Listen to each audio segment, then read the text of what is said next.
Assalamualaikum warahmatullahi wabarakatuh. Perkenalkan, nama saya Laili Aidatul Fitria, perwakilan dari kelompok 7 akan mempresentasikan hasil kerja dari kelompok kami dengan tema syarat terbentuknya negara dan menjelaskan pentingnya wilayah sebagai ruang hidup bangsa, bersama dengan rekan saya Nidaul Fitro dengan NIM akhir 063. Negara adalah organisasi kekuasaan yang berdaulat dengan tata pemerintahan yang melaksanakan tata tertib atas orang-orang di daerah tertentu. Negara juga merupakan suatu wilayah yang memiliki sistem atau aturan yang berlaku bagi semua individu di wilayah tersebut dan berdiri secara independen. Ada dua bentuk negara yang dikenal di dunia saat ini, yakni yang pertama negara kesatuan atau unitaris dan yang kedua negara serikat atau federasi. Negara kesatuan atau unitaris yaitu merupakan bentuk negara yang kekuasaan tertingginya berada di pemerintah pusat. Negara ini ditinjau dari segi susunannya. Memanglah susunannya bersifat tunggal. Maksudnya, negara kesatuan itu adalah negara yang tidak tersusun dari beberapa negara. Negara serikat atau federasi merupakan bentuk negara yang di dalamnya terdapat beberapa negara yang disebut negara bagian yang merupakan penggabungan diri atau hasil pemekaran suatu wilayah. Negara federasi adalah sebuah negara di mana di dalamnya terdiri dari beberapa negara yang mana semua negara tersebut tidak memiliki kedaulatan tetapi tetap memiliki kekuasaan asli. Syarat terbentuknya negara. Menurut Konvensi Montevideo pada tahun 1933, bahwasannya mengatakan syarat terbentuknya negara adalah harus mempunyai 4 unsur konstitutif, yaitu 1. Adanya wilayah.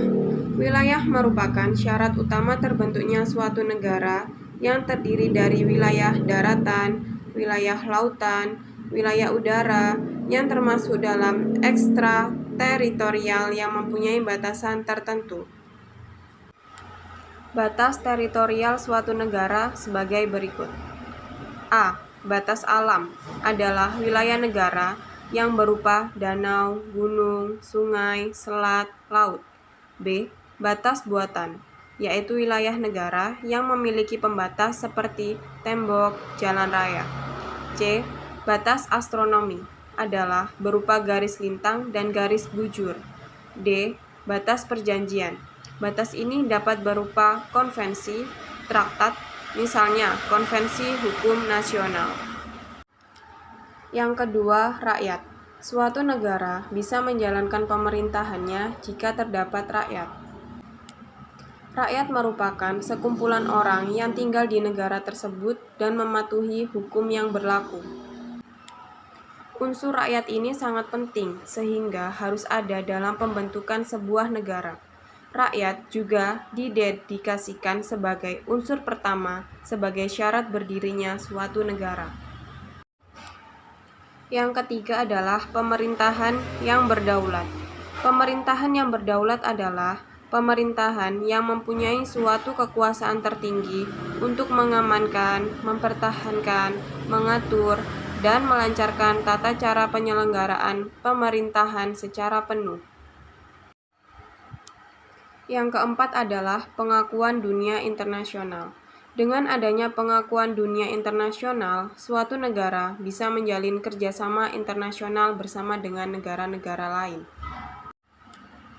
Adapun pengakuan dunia internasional terdapat dua jenis, yaitu yang pertama de facto, yakni suatu negara diakui ketika sudah memenuhi syarat terbentuknya negara yang meliputi wilayah, rakyat, dan pemerintah yang berdaulat. Yang kedua adalah de jure. Suatu negara diakui berdasarkan hukum internasional. Menjelaskan pentingnya wilayah sebagai ruang hidup bangsa. Setiap bangsa mendapatkan anugerah Tuhan berupa alam dan segala isinya yang berbeda antar satu wilayah dengan wilayah lain. Konsep geopolitik sesungguhnya adalah merupakan ilmu penyelenggaraan negara yang setiap kebijakannya dikaitkan dengan masalah-masalah geografi wilayah atau tempat tinggal suatu bangsa.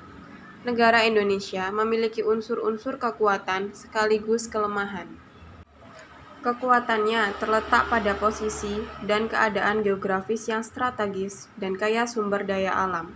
Sementara kelemahannya terletak pada wujud kepulauan dan keanekaragaman masyarakat yang harus disatukan dalam satu bangsa dan satu tanah air, sebagaimana telah diperjuangkan oleh para pendiri negara ini. Dalam hal ini, bangsa Indonesia perlu memiliki prinsip-prinsip dasar sebagai pedoman agar tidak terombang-ambing dalam memperjuangkan kepentingan nasional untuk mencapai cita-cita tujuan nasionalnya.